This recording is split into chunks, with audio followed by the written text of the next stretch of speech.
Chevy Woods, how you doing? What's good, man? How you? Not much. I'm doing pretty well. Welcome to the show, Mad Max Radio, WSJU Radio, St. John's University. Congrats on the new album. I appreciate you for having me, man. For sure, I appreciate that too. No doubt. So, what made you release this as your debut album? Why this one out of all your other 17 projects?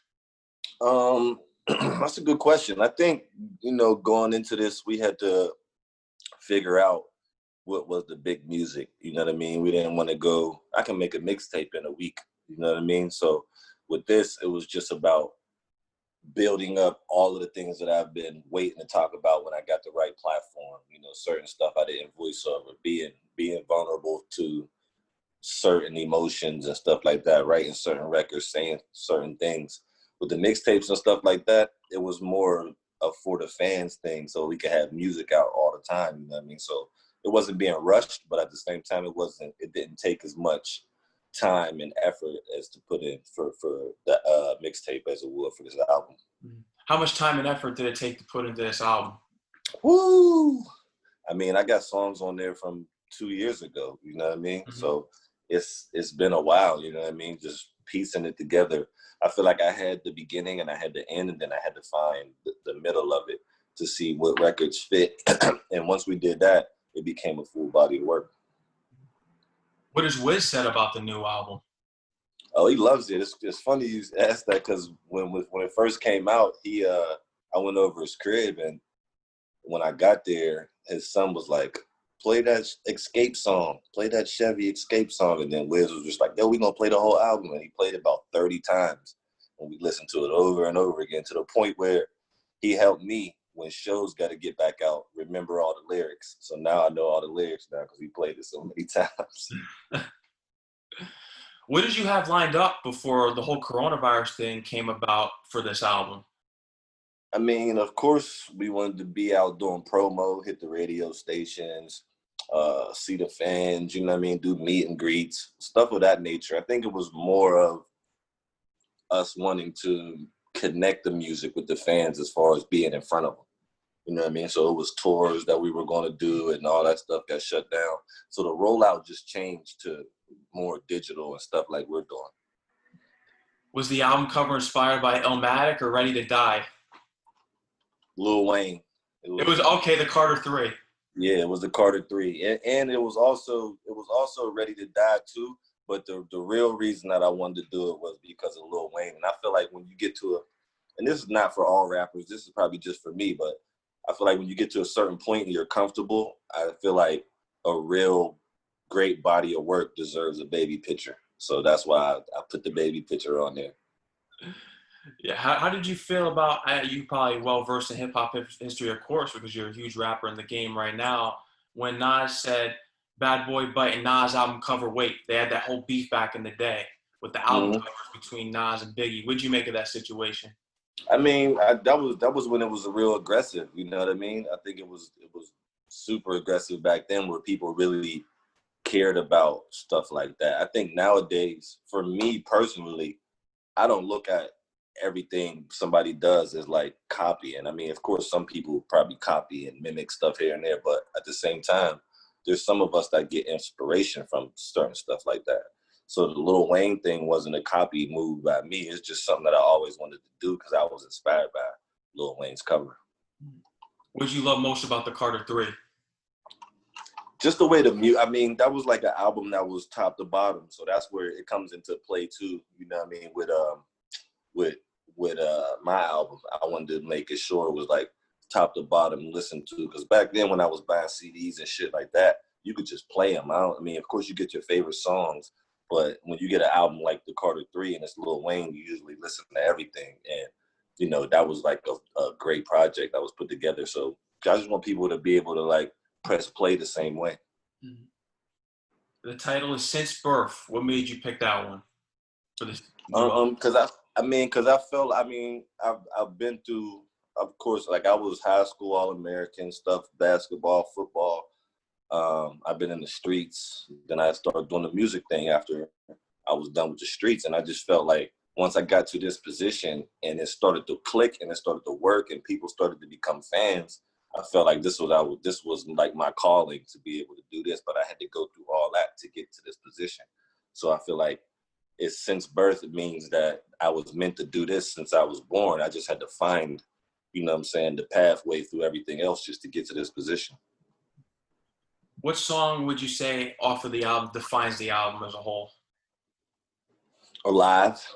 I think Alive is just like, that's how I feel with putting the album out. When I got to this point, I felt like, you know, dropping an album makes me feel alive, like I'm here. You know what I mean? Like I get to do this every day. I get to record. I get to shoot videos. It's a lot of people that aren't around that were in my circle and stuff like that that don't get to do this. You know what I mean? Like every day. I know they watching, and at the same time, they're not here, so I don't get to share it. So that's the people that I do it for. You know what I mean? So I had to stay on track just to keep everything alive, just keep shit going, and that's what we trying to do every day. We trying to just stay alive. So that's what my favorite record off the album. I think that explains like since birth. You know what I mean? Since birth is you're born, so you being alive. My favorite off of the album is Comfortable. I like it because it has a boom bap vibe. Yeah, for sure. And with that record, I think we were like a week out, and I had another record that we couldn't get the artist lyrics to and stuff like that. So we couldn't get the session. So I hit my homie Edan up, who mixed the whole album, and I was like, bruh, I can't. I came to a point where I was like, you know, I was gonna put this intro on it, and Edan made the intro, but I was like, I trashed the intro, and I was like, there's no way I can put an album out without having you on it. So a week out, I made Comfortable out Wiz's crib, and then I played it, and he was just like, yeah, that's dope. And I played it for everybody else, and we went with Comfortable. Something I respect about you and Wiz is that your last project, I mean, New 90s. What made you make an album like that in this day and age? Or a project, that's the I project. mean, because I grew up on listening to Cormega, Nature, 41st Side, stuff like that, Big L, stuff like that. So I always wanted to do that.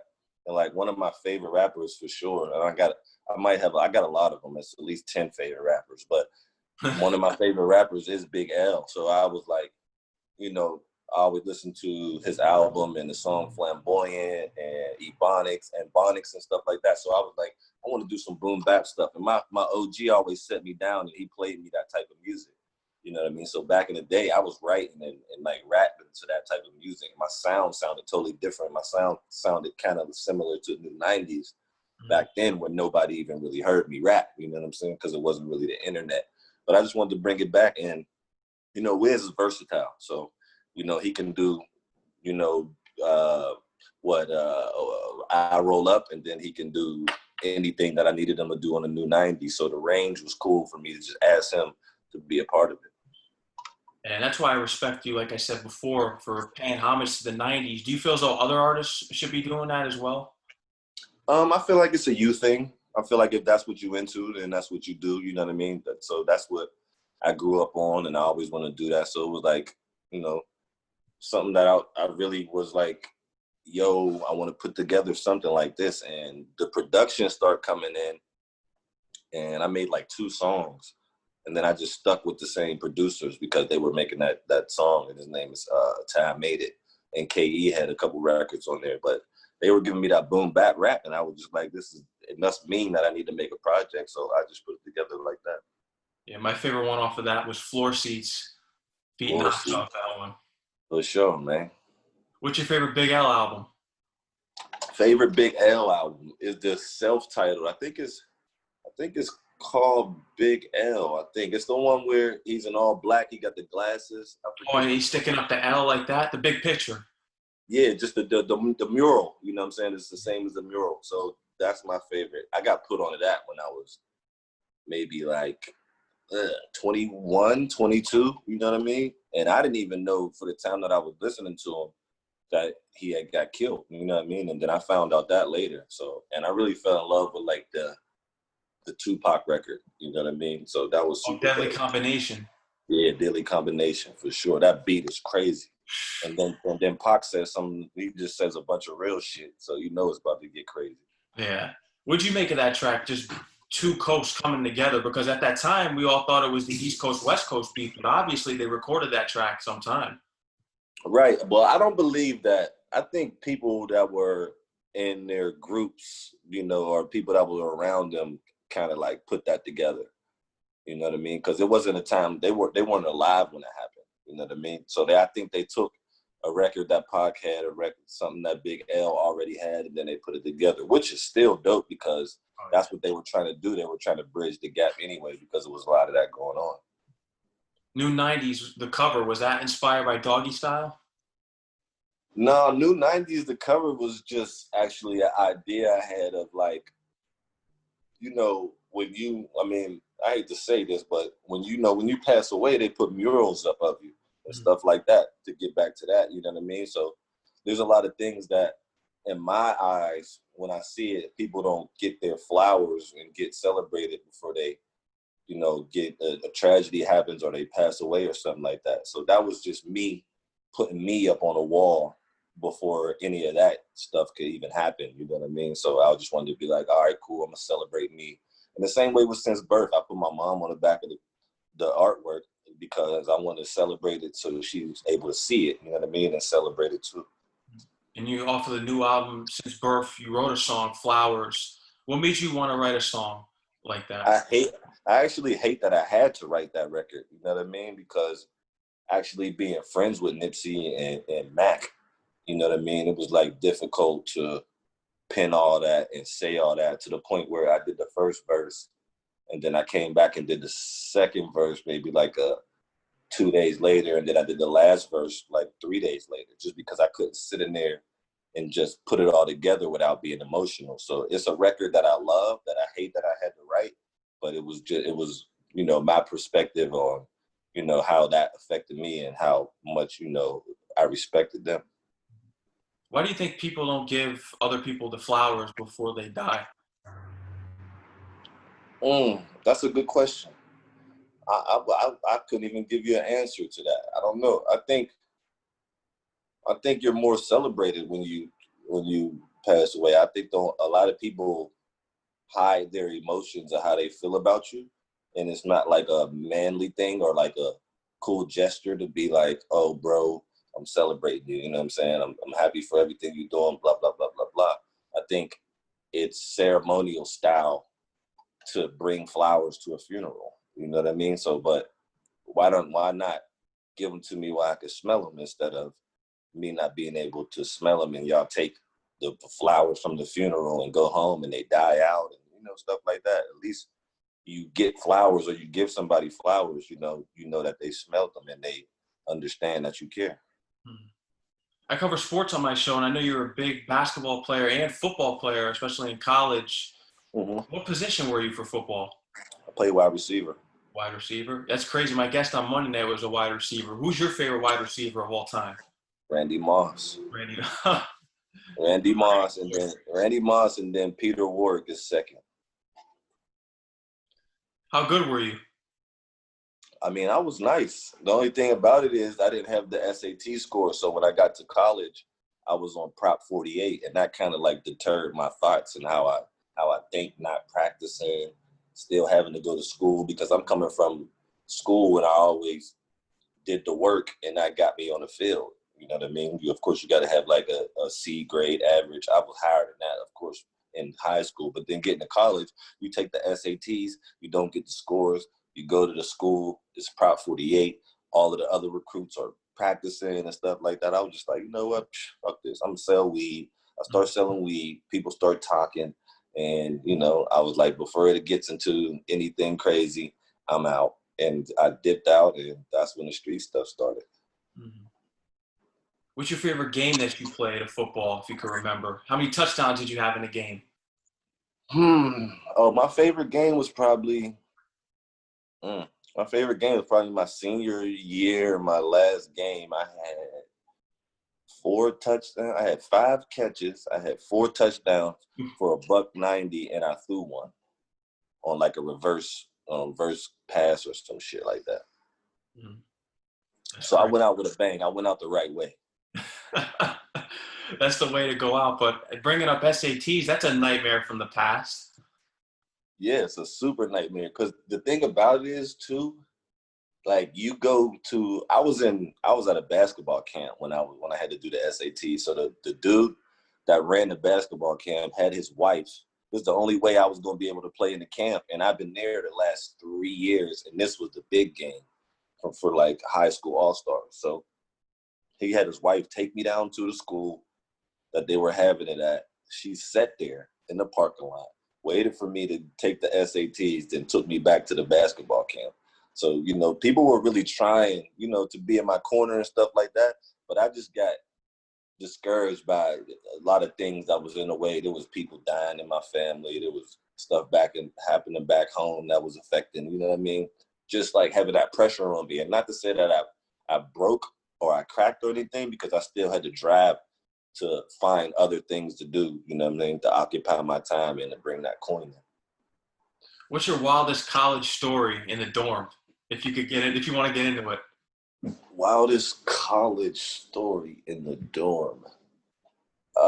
Maybe me and my other two roommates having the room wasn't even big, bro. It was like bunk beds on one side and then my bed on the other side.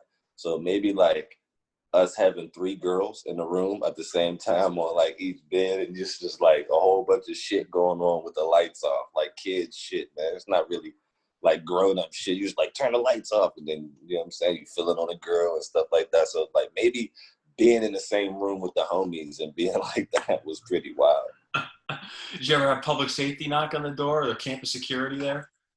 No, they don't. I mean, and it's funny because the RA was right next door, like, so he didn't really bother us until the weeds start coming into play, and like I was getting tired of walking all the way up the hill to go smoke, so I just started opening up the window in the dorm room and smoking, and then that's when it got fucked up. My dorm was crazy my freshman year of college. I was dorming with the lacrosse team. They're just a bunch of animals.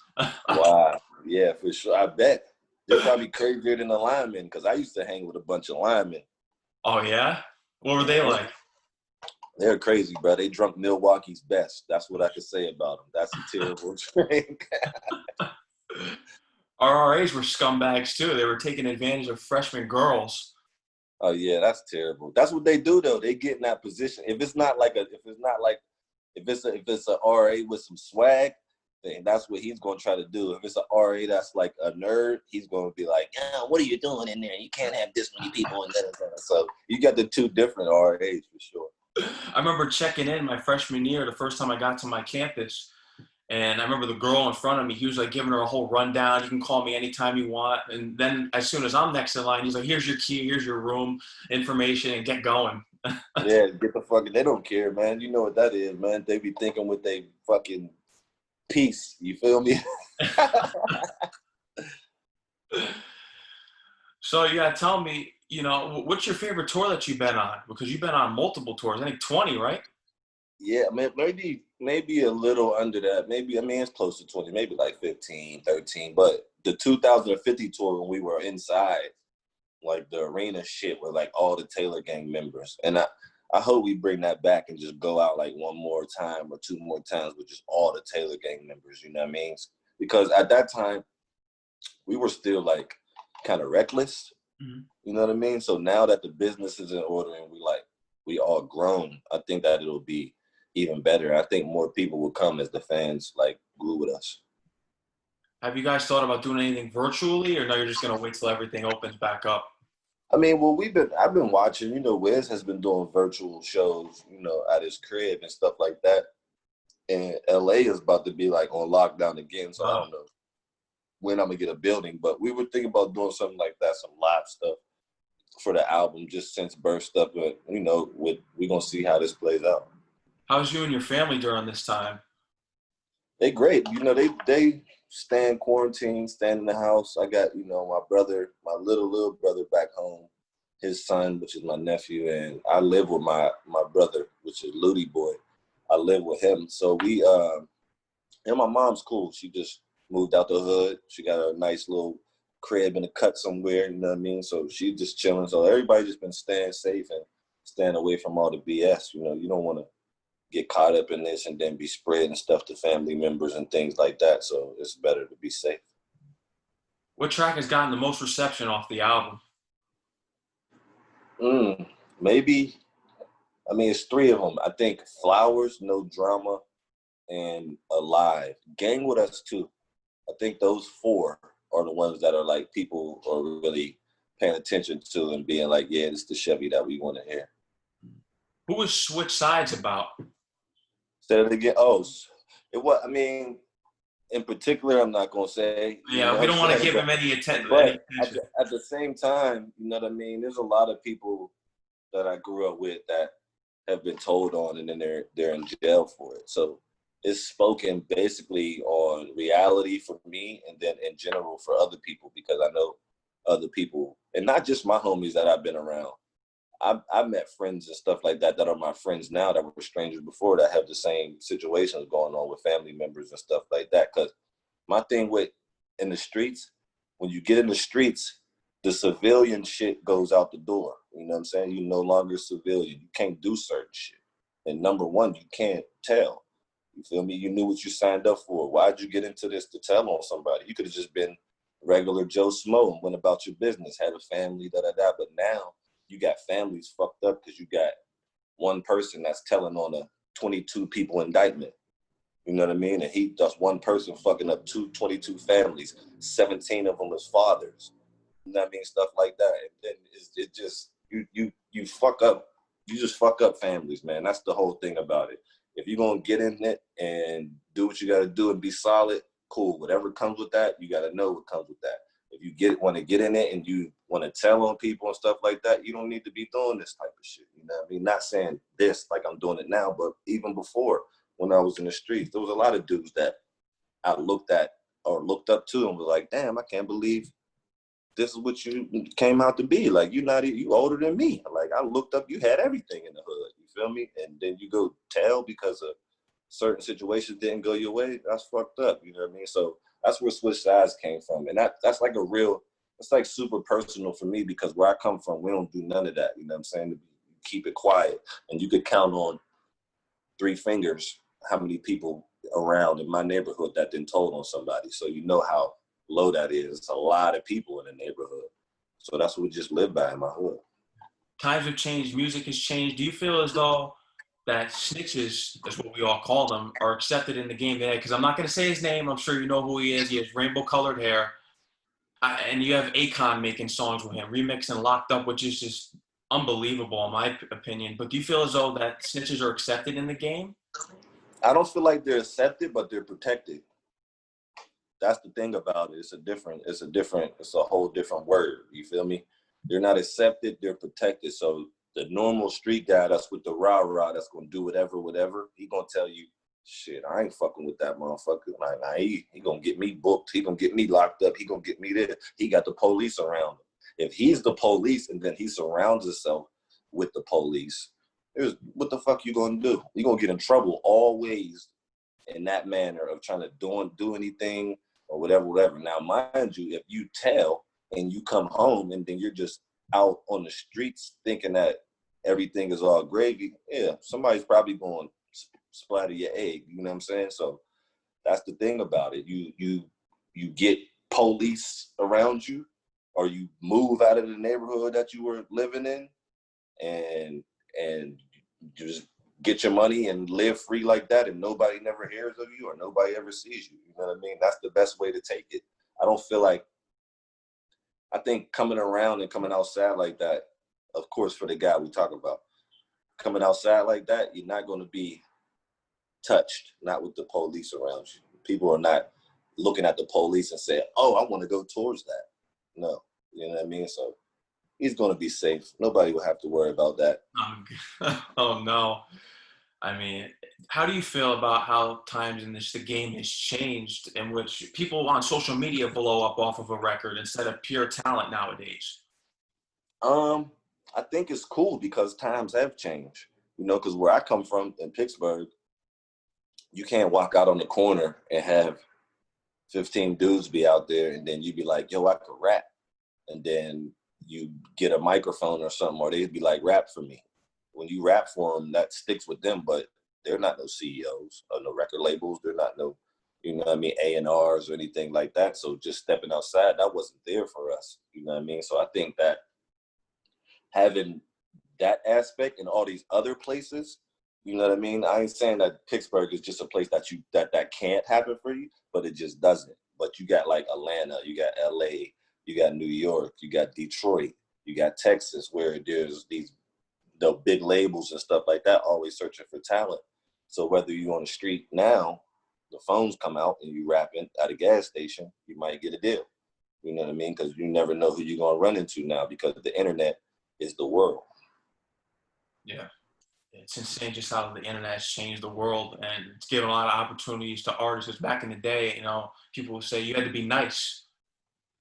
Yeah, you for sure had to be nice. It wasn't no just blah blah blah and the beat sound good and the hooks catchy, you know what I'm saying? It was just like you had to really know how to rap. So I come from the era like you got to know how to do that shit. And now for the most part, when people ask me, yo, freestyle, I'm like, yo, I did a lot of that, you know what I'm saying? Like I was a battle rapper and all of that shit back in the day.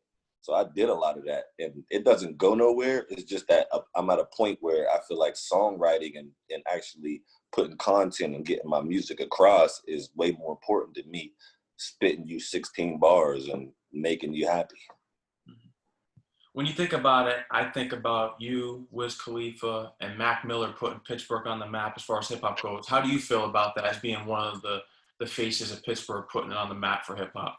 Shit, I agree. And then you got Mailman, you got these probably people you never heard of. You got Joe Beast, uh, uh, you got a guy named Tuffy Tuff. You know what I'm saying? These are all people that already went through this cycle of this music shit, and they done been to LA and places like that sporadically to the point where we seen it, and I seen it personally, and was like, if I get that chance like that, I want to try to up the ante on whatever they did. Even though I'm still a fan of whatever they did, they gave us a light. Like those people put out CDs and stuff in the neighborhood that made us be like, oh shit, we could rap. You know what I'm saying? So we could put that shit on CD. We could press up our own blah blah blah. We could pull up and jump out the trunk and give it to people. Stuff like that. So I feel like there's a lot of pioneers for music in Pittsburgh, and like my dog that's coming up right now, Trapping Hardo. You got Guapo Lennon. You got my homie Stixo. These are all people that are moving to the forefront of Pittsburgh right now. I'm from Connecticut, and I go to St. John's University in New York. So what's Pittsburgh like? So if I were to come to Pittsburgh, what's that like? It depends on where you go. You want to go to the suburb, you want to go downtown, or you want to go to the hood. It's different each places. Now you got hood people that got business with people downtown, but they live in the suburbs, so they get all three. You feel me? So there's of course, just like every city, there's drama, there's killings, there's all of that stuff. But at the same time, there's kids, there's football, there's school activities, there's after school events, there's YMCA's, you know what I mean? Stuff like that people don't really talk about. And that's what I grew up in. Like I grew up going to the YMCA, having fun, taking trips, going to the movies, playing in basketball tournaments and stuff like that. Nowadays, everybody, they're not growing up the same because I didn't grow up the same as the people before me. There wasn't no internet for them, you know what I mean? So now they're asking me how to figure out internet stuff, you know what I'm saying? And the people that's after me, that's younger than me, they know everything about internet stuff. So I'm feeding off of them, trying to get stuff from them. So it's like the generations, you know what I mean? It's cool in Pittsburgh. It's not, if you in drama and shit like that, you're gonna get it, you know what I mean? But if you're not and you just cool and making your money, going about your business, ain't nothing gonna happen to you. You're in LA right now, right? Yeah. What's it like there when you went there the first time? Shit. All I remember is just being high as fuck. Mm. When I first got here, I flew out here and Wiz was already here. And we just went to see the Weed Man and got high as fuck and went to different people's studios that are like popping right now, you know what I'm saying? Like being around Terrace Martin when we was young, being around Young Berg, which is hit maker now. Like we were around in these little circles and stuff, just trying to figure it out. So the first time I really got to Cali, I loved it, of course. The weather, great, women, and then the weed, of course, you know what I'm saying? But the work that people do every day that's what really made me excited to live here, because I'm like, you can wake up every day and do something, coming from in Pittsburgh where you gotta like find it, you know what I mean, or create it. Now here, when you wake up, it's there. You just gotta push the button. Yeah, I mean, I'm looking forward to seeing what LA is like just from listening to Tupac, California Love. That's a great Oh song. yeah, for sure, for sure. I mean, and they give you a lot of rappers just give you the insight of what's going on out here, and then you get out here and you see it, and you like, damn, this is all the shit that I was seeing on TV. It's true. On the album, you have a song, No Drama. What would you define as no drama or just drama? Uh, I put this on my Facebook today. I said people should do. I mean, people. I said less doing. I said more doing and less asking. Mm. That is no drama for me. When you just do it and you go about it yourself and handle up on whatever business that you got going on, whatever goals you got going on, whatever, you're not really looking to ask for nothing. You know what I mean? You're actually doing the shit. So you don't have no drama when you going about doing it. You get drama when you like complain and shit like that. It piles on top of you. You get headaches, you get mad, frustrating, blah, blah, blah. If you just let that go and just go about your business smoothly and the way that you want to do it, it's going to be no drama. What's some drama that you had to face being a big artist in the game? Shit. Drama. I don't know. I ain't really had too much of it. You know what I'm saying? My drama comes with people that been in my life, you know what I'm saying? Forever. You know what I mean? And this is one of the things that I'm big on that people don't do. A lot of people be like, yo, what's up? How you doing? And you tell them how you doing. They don't really ask no questions past that. You tell them how you doing, blah, blah, blah. Then they be like, oh yeah, I wanted to ask you, man. My little cousin is going to blah, blah, blah. I wonder if you could give me a little bit of money to do da. But the setup was just to ask, yo, how you doing? Nobody really gets in depth about how you really doing. Like, we're gonna have a real conversation. Let's talk about it, because I'm gonna ask you how you doing, and I'm not gonna give you, one word or two words or nothing like that. You know what I mean? So that's a big thing for me. I think people should, when you ask, how are you doing? It should be in depth combo, not just how are you doing? I say what I say, and then the next thing is what you need. Mm. Flowers, going back to that track, what was your relationship with Nipsey and Mac Miller? Because I know Nipsey, you spent a lot of time in the studio with him recording the song together. Yeah, well, I was out here one time staying at the Lowe's Theater, and like Nip didn't have his studio built all the way yet, and he came and scooped me, and we went to the studio. We just smoked and like wrote some raps, and we didn't get to record it because the engineer couldn't get the recording shit right. But he was like, "Next time you out here, bro, I got you." And when I got in Paramount, I was in Paramount recording what I thought was going to be the album back then. And he asked me for the address, and he pulled up, and it was like a 6-hour session or 8-hour session. We talked for like 3 or 4 hours and got one record done. You know what I'm saying? Called Neighborhood. So we got one record done, and I'm glad that we got that done. But I'm more thankful for the convo. Just, it wasn't even in depth all crazy, but we were just talking about life, and we wasn't even talking about music. You know what I mean? The song just came about after we were like, yo, what you want to do? I got this beat. All right, cool. You know what I'm saying? And then he got on it. And with Mac, I was around Mac since he was like maybe 16, 17 as well, in the Yeah. studio at ID Labs, and me being in the streets and him going to school and stuff like that. With the Paper Route record, I'll just get to that. He was like, yo, I want to ask, this is what I was told. He was like, yo, I want to ask Kev the Hustler for a verse, but I don't know how to go about asking him. And I don't know who it was, but it might have been Germ, Big Germ, and he was like, yeah, Mac wants you to do this hook for him. So I did the hook, and Mac was there the same day. He came down the studio the same day, and I'm just like, I got the hook done already. He heard the hook. He was like, nah, you got to put a verse on this for me too. And I was like, all right, cool. And he was just young and about it. He was just, you know what I'm saying? He knew what he wanted in music, you know what I'm saying? At that age, he knew what he wanted to do and what he wanted to get across to people. And what's crazy is the music that people hear right now is still the same vibe that I got from Mac back then. Mhm. You know what I mean? It's real in depth. It's really talking about life. it's really talking about how he parties and stuff like that. But he brings all of those things together, and that's when you get Mac Miller. So those are the homies for sure. Rest in peace to them. Yes, sir. Who's your number one goal for a feature? It could be an OG like Jay-Z or 50 Nas. Cent. 50 Cent.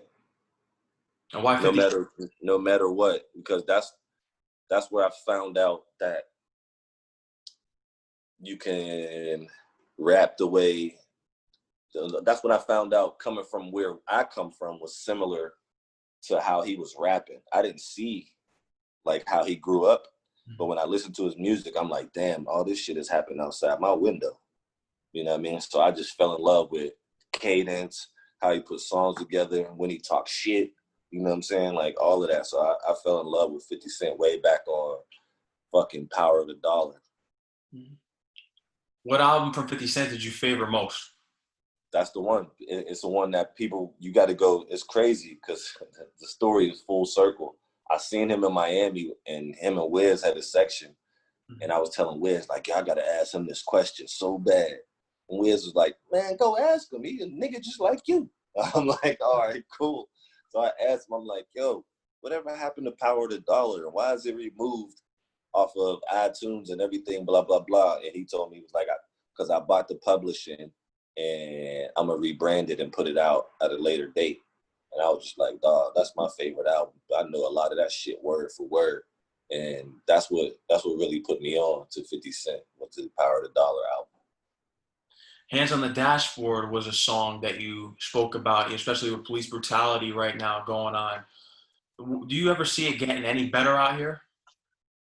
I mean, the more we talk about it, and the more it's shown, and the more people speak up.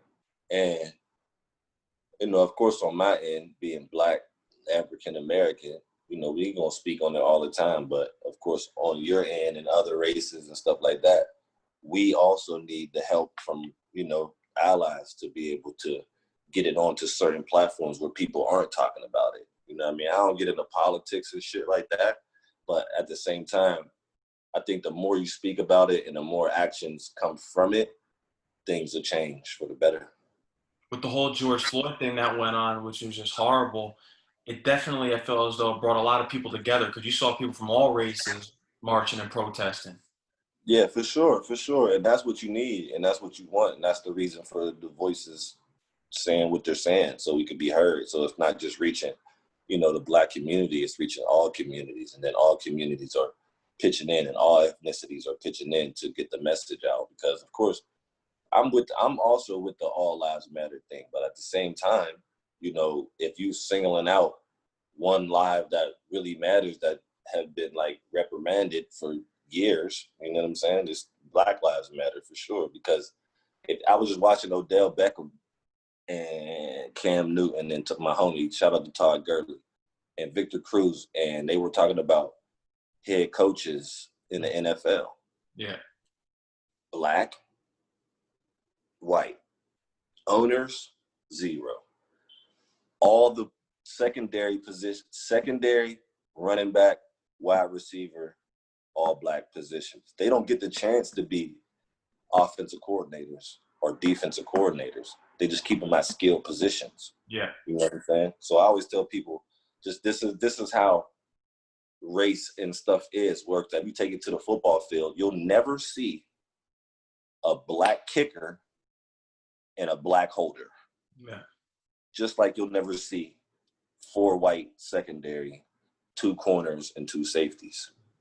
You feel me? So it's always going to be something. You feel me? And they just need to get those people that are in those positions of the skill positions up to head coaches, up to offensive coordinators, and up to defensive coordinators. It's saying less than a minute here. Anything else you want to say, anything about the album or anything you have coming up?